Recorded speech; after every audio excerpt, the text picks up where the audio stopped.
거룩하신 하나님 아버지, 하나님의 은혜를 감사드립니다. 오늘도 우리에게 기도의 자리를 허락하셨사오니 하나님 앞으로 더욱 나아갈 수 있기를 원합니다. 성령님 우리를 인도하여 주시옵소서. 예수님 이름으로 기도드립니다. 아멘. 찬송가 369장 하나님께 찬양드립니다. 죄짐 맡은 우리 구주 어찌 좋은 친구인지 걱정 근심 무거운지 우리 주께 맡기세. 주께 고함 없는 고로 복을 받지 못하네. 사람들이 어찌하여 아랠 줄을 모를까. 시험 걱정 모든 괴로움 없는 사람 누군가. 부질없이 낙심 말고 기도드려 아뢰세. 이런 진실하신 친구 찾아볼 수 있을까. 우리 약함 아시오니 어찌 아니하릴까. 근심 걱정 무거운지 아니 진자 누군가. 피난처는 우리 예수 주께 기도드리세. 세상 친구 멸시하고 너를 조롱하여도 예수 품에 안기어서 참된 위로 받겠네. 아멘.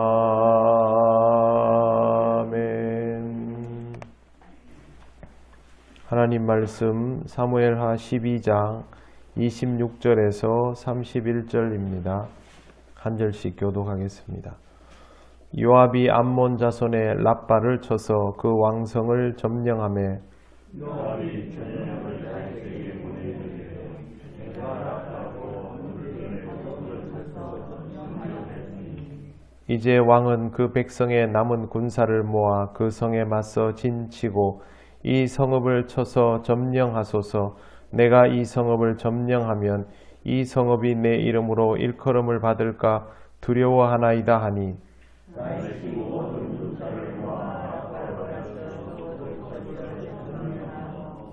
그 왕의 머리에서 보석 박힌 왕관을 가져오니 그 중량이 금 한 달란트라. 다윗이 자기의 머리에 쓰니라. 다윗이 또 그 성읍에서 노략한 물건을 무수히 내오고 그 안에 있는 백성들을 끌어내어 톱질과 썰의질과 철도끼질과 벽돌구이를 그들에게 하게 하니라. 암몬 자손의 모든 성읍을 이같이 하고 다윗과 모든 백성이 예루살렘으로 돌아가니라. 아멘. 네, 요압이 암몬 사람들의 땅 랍바를 쳐서 왕성을 점령한 사건이 소개되고 있습니다. 다윗이 죄를 짓고 벌을 받는 중에도 이스라엘은 날로 강성하여져서 주변에 있는 국가들을 조금씩 점령해 나가고 있습니다. 그런데 요압이 랍바를 쳐서 점령하였지만 마무리를 짓지 않고 다윗에게 전령을 보내서 이 성읍을 친히 점령하소서라고 말합니다. 그러면서 28절 마지막에 보시면 이런 설명이 있습니다. 내가 이 성읍을 점령하면 이 성읍이 내 이름으로 일컬음을 받을까 두려워하나이다 하니, 이 말은 요압이 혹시나 자기의 이름이 높아져서 다윗에게 누가 될까 그런 것들을 염려하고 있습니다. 그 말은 다윗의 위상이 지금 얼마나 높은지를 잘 보여주는 대목입니다. 다윗의 통치 초기에만 해도 사실은 그 요압이나 또 무비보셋을 챙기는 사람들이나 이스보셋을 챙기는 사람들이나 실제로 군대 장관에게 굉장한 고난이 있었습니다. 하지만 지금은 시대가 달라졌습니다. 다윗은 위상만 높은 것이 아니라 권력도 집중되어 있는 상태입니다. 요압은 혹시 작은 소문이라도 나서 자신이 권력이나 명예에 탐을 내는 사람이다라고 그렇게 오해받는 것을 아주 두려워하고 있는 것입니다. 지금 이스라엘의 모든 것은 다윗에게 집중되어야 한다라는 요압의 의지를 다른 신하들에게 의도적으로 보여주는 부분일 수도 있습니다. 그래서 굳이 이 전쟁의 마무리를 다윗에게 하도록 하는 것입니다. 다윗은 군사를 모아 랍바로 가서 그곳을 점령하고 마무리를 짓습니다. 이렇게 하여서 이 전쟁의 승리는 다윗의 것이 됩니다. 랍바성의 거민은 암몬 족속입니다. 이들은 일찌감치 하나님의 성회에 들어오지 못한다라고 낙인이 찍힌 사람들입니다. 이들은 출애굽 당시 이스라엘을 유달리 괴롭혔던 이들이죠.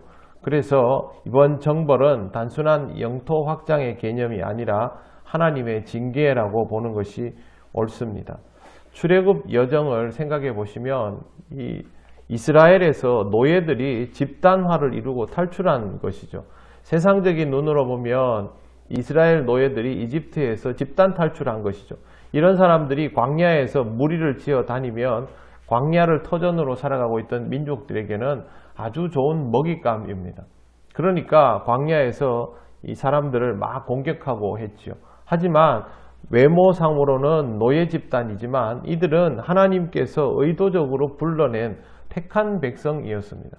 하나님의 택한 백성을 하나님을 의식하지 못한 사람들이 마음껏 공격하고 유린하고 약탈하는 것은 사실상 하나님의 권위에 도전하는 일이 되었던 것이죠. 그렇기 때문에 세월이 많이 지나고 나서도 끝내 암몬 족속은 이런 과정을 겪게 되는 것입니다. 지금 성경에 나오는 정벌의 역사들을 보면 대부분 호시탐탐 이스라엘의 약점이 있을 때를 노렸던 그런 약탈자들이었습니다. 하나님의 택한 백성은 하나님만 만질 수 있는 것이죠. 다른 누구도 손대서는 안 되는 것이고 또 이방의 세력들이 하나님의 택한 백성을 칠 때도 있습니다. 그건 하나님께서 그들을 쓰실 때 그렇게 할 수 있는 것이죠. 이런 것들을 어기면 어김없이 오늘 성경에 나오는 암몬 족속 랍바 거민들과 같은 일에 처하게 됩니다. 다윗은 왕의 머리에서 보석 박힌 왕관을 가져와서 자기 머리에 썼는데 여기에 그 중량이 금 한 달란트라고 되어 있습니다. 근데 실제로 금 한 달란트는 34kg입니다. 이걸 머리에 쓰고 다녔을 리는 없을 것으로 보여서 학자들은 무언가 아주 그 값진 것에 대한 표현이었던 것으로 보이고 거기 가운데 있던 보석을 빼서 다윗이 자신의 면류관에다가 장착을 했을 가능성이 높다라고 해석을 합니다. 오늘 본문의 또 한 가지 특징은 이 성읍에서 많은 물건들을 노력하였지만 몰살시키지는 않고 있습니다. 사무엘하 8장 2절에는 다윗이 모압을 칠 때 모압 족속을 무참히 학살한 기록이 있습니다. 그 길이를 재가지고 길이가 넘으면 다 죽였지 않습니까? 그런데 여기는 그렇게 하지 않고 이 성 주민들을 모두 끌어내서 톱질, 썰애질, 철도끼질, 벽돌구이 이런 것들을 시켰습니다. 그런데 만약 이들을 죽이면 나중에 다른 일들이 발생을 하는데 다윗이 암몬에게 증오의 대상이 되었다면 많이 모압처럼 그렇게 죽여가지고 증오의 대상이 되었다면 훗날 일어날 일에 대한 안배가 안 됩니다. 나중에 압살롬이 반란을 일으키죠. 그때 다윗이 도주하게 됐을 때 암몬 족속에 속해 있던 딱 랍바 사람 나하스의 아들 소바에게 도움을 받습니다. 지금 다 죽였으면 도움 못 받는 것이죠. 다윗이 어떤 이유로 암몬 족속을 남겨두었을까? 성경에는 없습니다. 아무도 모르는 일이죠. 왜 그랬을까? 평소에 다윗을 생각하면 다윗이 하나님께 물었을 가능성이 굉장히 높습니다. 어떻게 할까요? 하나님이 답을 주면 보통 그렇게 따라했기 때문에 그렇습니다. 결과적으로 다윗이 암몬 족속을 죽이지 않은 것은 나중에 다윗이 도주하여야만 하는 상황이 되었을 때는 엄청난 안배가 되었음을 우리는 성경에서 잘 보아 알고 있습니다. 암몬 사람들은 자신의 삶을 유지하면서 앞으로 자기들에게 다가올 일들이 무엇인지도 모른 채 그냥 살아갑니다. 다윗도 지금 이 일이 어떤 결과가 될지 모른 채로 살아갑니다. 그런데 하나님께서는 이 일들을 하나하나 진행해 가고 계십니다. 우리가 우리의 미래를 압니까? 어떻게 될지 아무도 모릅니다. 내일 어떤 일이 일어날지도 모릅니다. 최근에 제가 가까운 분을 통해서 신앙생활 열심히 하던 권사님 한 분이 갑자기 돌아가셨다는 소식을 들었습니다. 아무도 모를 일인 것이죠. 우리의 미래는 하나님만 아시는 것입니다. 우리가 오늘 해놓은 어떤 일들이 내일을 위한 안배가 될 수도 있고 그렇지 않을 수도 있습니다.